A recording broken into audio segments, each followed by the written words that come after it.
3 days before the tournament, Mia and her friends rehearsed bento-making with disastrous results. Mia attempted to bake a life-size horse bread, Tiona over-prepared vegetables, and Liora roasted meat outside.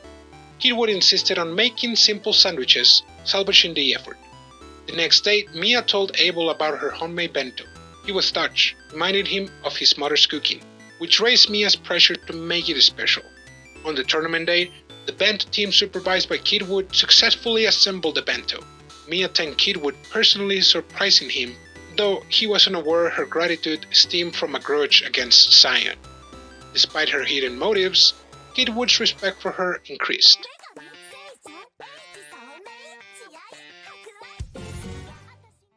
St. Noel Academy holds swordsmanship competitions twice a year, once in summer and again in winter. As a general rule, this tournament requires all male students to participate. Thus it was a big event and was widely attended. Mia-sama, look! There are so many people here. That's right. It seems that the whole city has moved to the school. There are 3 special arenas in the vast school ground, each of which was surrounded by a ring of street stalls. St. Noel Academy is a school for the children of the nobles, and normally the common people cannot enter it easily. But this day was special since people from all walks of life were allowed entrance into the school grounds. The merchants who passed Rufina's rigorous screening expanded their stalls everywhere, and with a myriad of colorful signboards adorning the grounds, the whole school was turned into a festival for the day. That reminds me, I remember in the previous timeline, I went around the stores and walked around, all by myself. On the previous timeline, Mia wanted to go around the stalls with Sion. She had never imagined that she would be refused. So she refused the invitation of the people close to her and told them that she would be unavailable that day. Consequently, not only did no one accept her bento, but no one accompanied her to the tournament. In the end, she opened the bento by herself, ate the food alone, and spent the rest of the day wandering through the stalls alone. That memory is so painful. She was so upset that she could not bear the sight of her friends having fun. She spent the whole day glaring and scowling at everyone. This started a rumor that Mia hated the swordsmanship tournament. After that, and for the years to come, everybody avoided inviting her for the swordsmanship tournament. Oh wow! Mia-sama, that looks delicious. It certainly looks delicious, and may I ask you to buy 3? One for me, you, and Chloe? Got it. Anne dashed off. Soon after, she returned with food in a small paper box. A cheap, sweet smell emanated from the box. There were a few red strips of something red on top of the pile of food. Mia picked up a piece with her fingers and tossed it onto her mouth in one go. The instant it touched her tongue, she felt her nose growing hot. Just a second later, a small tear ran down her cheek. It was then that Mia noticed. Oh, I see. So this must be what it feels like to be moved to tears. She thought of Anne and Chloe.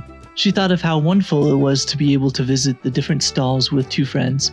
Compared to her previous timeline, she thought she was in a bliss. I am probably very happy right now. Too happy to the point that I am crying. These are tears of happiness. Princess Mia, that thing! Eh? That's crimson pepper. It's very spicy. Spit it out, quickly. It's spicy! So spicy! My tongue! My mouth! It's on fire! Chloe was flailing her hands. The spiciness of the crimson pepper caused tears from her now swollen eyes and the tip of her nose to turn bright red. Water! We need water! Someone bring some! Here, drink this. Someone held a bottle before her. She immediately received it and gulped it all at once. The refreshing citrus flavor filled her mouth, and the spiciness of the pepper faded. Phew, I was saved. Thank you so much. She rubbed her tears and looked up to the owner of the bottle that saved her. You are welcome. I'm glad to be of help. Prince Abel? The owner of the bottle was no other than Prince Abel, who was clad in the knight's armor for the mock battle. The appearance of Abel wearing a knight costume with light leather breastplates and elbow pads made him look so dignified. Faced with the prince's striking new image, Mia couldn't help but No, heart, no fluttering. I am better than this. Try her best to stop herself from swooning. Oh, I'm sorry. Was this something you were going to drink during the match? I'll immediately buy you a replacement. It doesn't matter. I still have more than half left. With that said, Abel received the water bottle from Mia. Then he tied it to his waist. does Prince Abel intend to drink from that bottle as it is? But I just drank from it. And if he drinks from it, then... Because of the way that her logic ran, Mia's head turned white. Her mind wouldn't play, and her senses were overwhelmed for a while. Abel, for his part, did not seem to mind.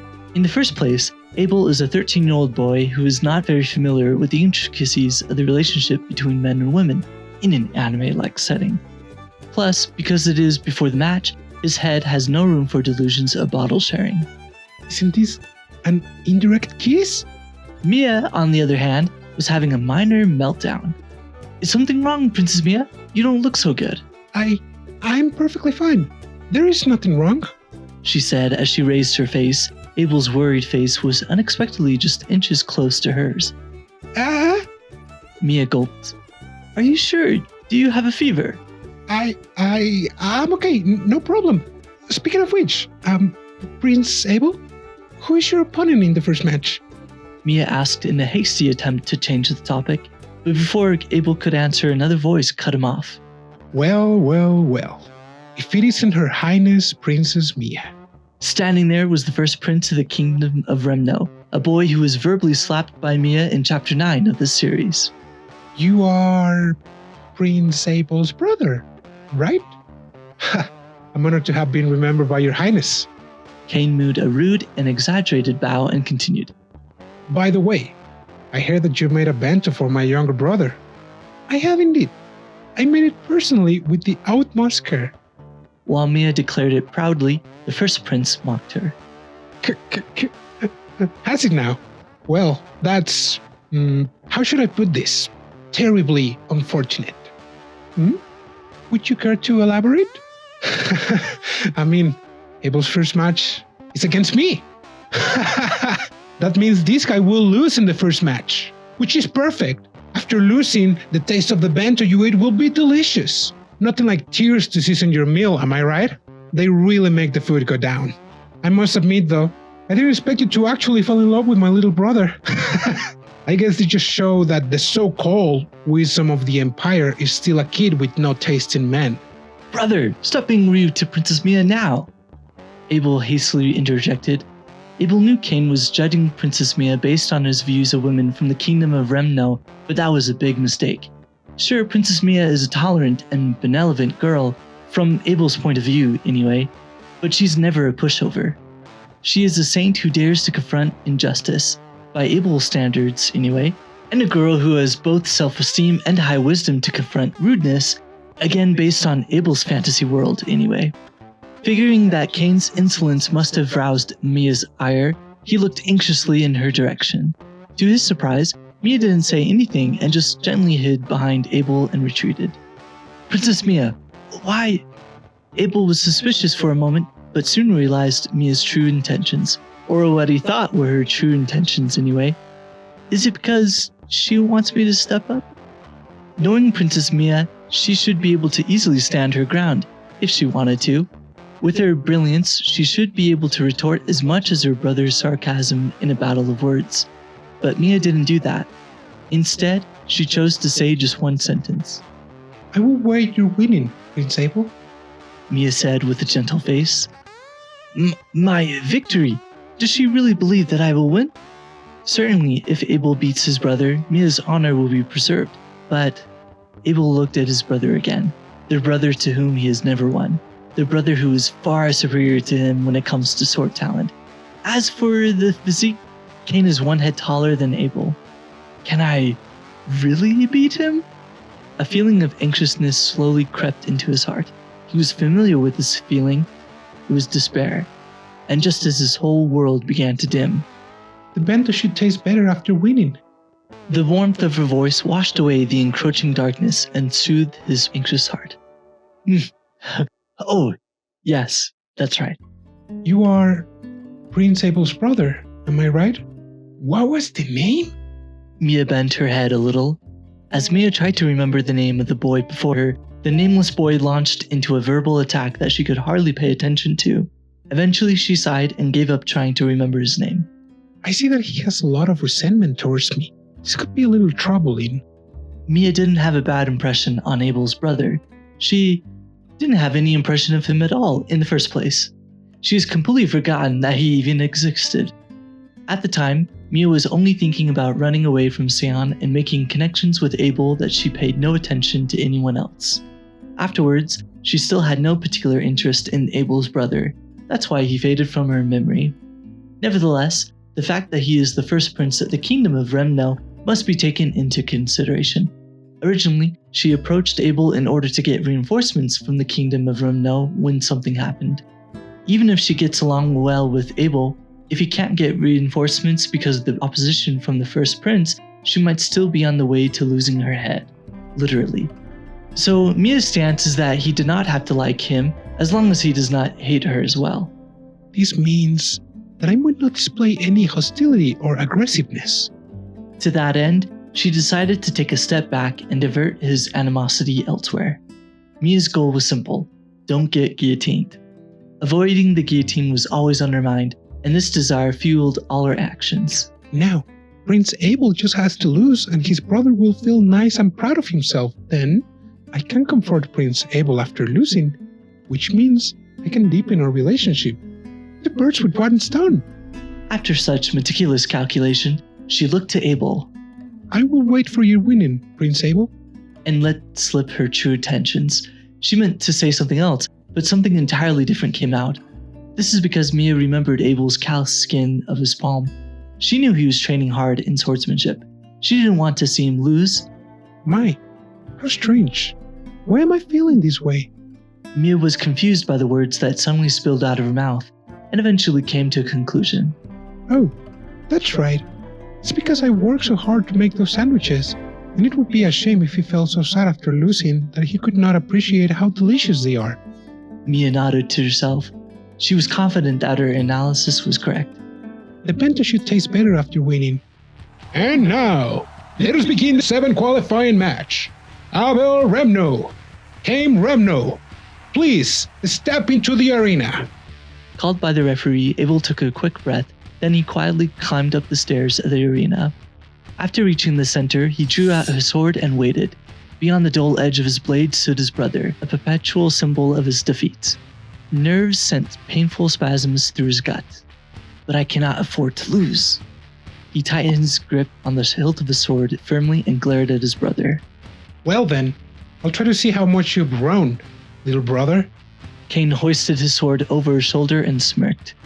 Abel blinked. Suddenly, Cain had closed the distance and his sword swung toward him. Oh! Abel received a heavy slash with his own sword. The blades slammed into each other with a grinding screech. Numbness ran from both his arms like a jolt and he almost dropped his sword. The practice swords they are using are still heavy metal swords, even if the edges have been dulled. If it hits, it won't cut, but it can bruise, and they could definitely break bones. A memory flashed in front of Abel of the last time he suffered a fracture at the hands of his brother. He remembered the pain and his whole body tensed. Is that your best? I figure as much. Abel clenched his teeth to his brother, who looked down on him with disdain. Damn it, he's so strong! Boys in their early teens grow quickly every year. Therefore, with the age difference between the brothers, the difference in power becomes apparent. Cain started attacking and ridiculing Abel, who was forced to defend. I have to say, you sure caught a good woman, Abel. What? After another clash with the swords, their blades locked. Cain leaned in forward, bringing his face closer to Abel. I didn't expect a wimp like you to woo the princess of the Empire. I'm sure father will be delighted. With a dull laugh, Cain moved his gaze behind Abel to the stands, where Mia was watching. That reminds me, your girl sure had a lot less spunk on her today. What happened to being the great wisdom of the Empire, huh? She's just a kid after all. I figure if I scare her a little, she'll behave, and look at her now. Nice and quiet. That is... If you decide to marry her, bring her to our country. Let her stay with me for about a week. I'll teach her proper discipline. Abel's mind momentarily wandered off. He saw his mother, sister, and the maids of the castle. Well, I might have to get a little rough with her, but don't worry. A little bit of pain goes along the way. They learn faster that way, and it will make it easier for you. Then, the Empire will be at our mercy. Dark memories resurfaced in Abel's mind, scenes of the harassment, abuse, and sometimes of violence. The figures of the women in his life, their eyes dim and downcast, faded in and out of the scenes, and for a moment he saw Mia there, her eyes as sad and lifeless as theirs. His heart, which had been pounding furiously, began to slow. His sight began to clear, and he felt that the scenery in front of him was clear.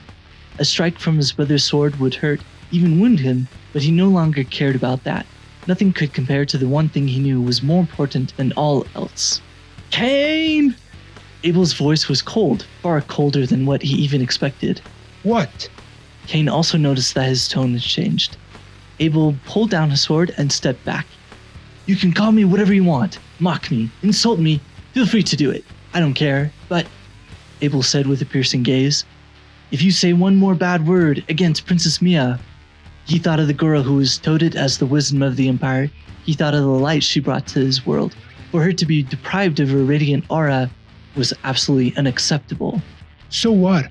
What is little Abel going to do? Cain swung his sword with one hand, taunting Abel. The degree of mockery in his attitude was almost farcical. Abel changed his stance and raised his sword with both hands above his head while calmly observing Cain's stupid attitude. It was the first stance from the sword-fighting style handed down to the Remno royal family. There would only be one strike, in which the user would put everything they had into that single downward swing. The goal was simple. Swing harder, swing faster. Hit them before they hit you. That was it. After all, the best defense is a good offense, or was it the other way around? Either way, that one attack would decide it all. Seeing that stance, Cain started laughing again. In a way, his mockery was understandable because it was the most basic of stances, the first thing every beginner swordsman learned in their fundamental routine. The first stance? Are you kidding me? Then again, I guess it suits a loser like you. Abel took a deep breath and kept his eyes fixed on his brother. He watched him confidently lower himself into a stance. He watched him hold up the sword. He watched the brother he had never once defeated position himself to receive his final strike. Then he exhaled. Now! He stomped the ground and rushed forward. I won't allow you to insult her anymore. He yelled these words as he swung down his sword with all his strength. The downward swing of the blade reflected the sunlight and burst into what it seemed like a bolt of light. Gah! In the span of a heartbeat, the match was over in an instant. Cain let out an embarrassingly loud scratch of pain. His sword landed on the ground with a heavy thud. Embedded in his shoulder was the dull metal of Abel's blade. And that's a match! Deafening cheers shook the arena. Abel watched as his brother was carried off, his mind numb. Prince Abel! Hearing a certain voice from somewhere, all the tension was finally released from his body. This is it for this video. We will continue with the story of the Guillotine Princess in the next episode. This was Marco the Bureau Mexican and Brian from Jobless Whips. Matanem!